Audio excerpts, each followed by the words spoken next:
Telah dirilis sebuah citra satelit pada tanggal 1 November yang menunjukkan skala kehancuran di kamp pengungsi Jabalia di Gaza.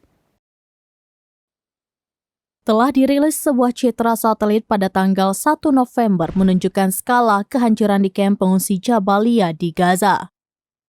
Penampakan itu muncul setelah serangan udara Israel di Jabalia pada tanggal 31 Oktober. Adapun gambar tersebut dipublis oleh Maxar Technologies menunjukkan bangunan-bangunan yang hancur dengan cekungan yang terbentuk di Jabalia setelah serangan tersebut. Aktivitas lintas batas di perbatasan Rafah meningkat, di mana warga sipil mulai meninggalkan Gaza menuju Mesir. Serangan Israel di kamp Jabalia sebagai kamp pengungsi di Gaza Utara mengakibatkan ratusan orang terbunuh, sebagian lagi terluka, menurut Kementerian Kesehatan Palestina. Rombongan pengungsi pertama meninggalkan Gaza saat Israel kembali menyerang kamp pengungsi Jabalia pada Rabu 1 November 2023. Kelompok pengungsi pertama meninggalkan Gaza menuju Mesir. 500 pengungsi terdiri dari warga negara asing yang terluka parah dan akan dievakuasi selama beberapa hari, dan 200 pengungsi sudah menunggu di perbatasan.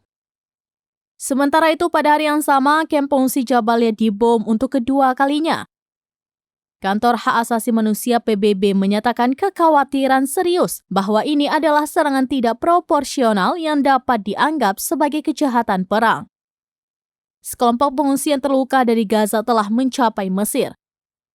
Berdasarkan kesepakatannya memungkinkan beberapa orang asing dan orang-orang terluka parah untuk meninggalkan wilayah tersebut. Evakuasi tersebut menyusul pengeboman lainnya di Gaza setelah serangan udara Israel menghantam kamp pengungsi. Setidaknya 400 pemegang paspor asing diperkirakan akan melewati perbatasan Rafah dan memasuki Mesir pada hari Rabu 1 November 2023.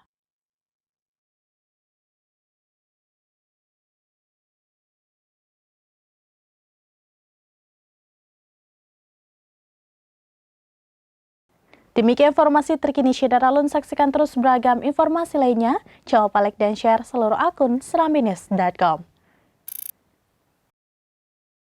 Download Tribun X sekarang, menghadirkan lokal menjadi Indonesia.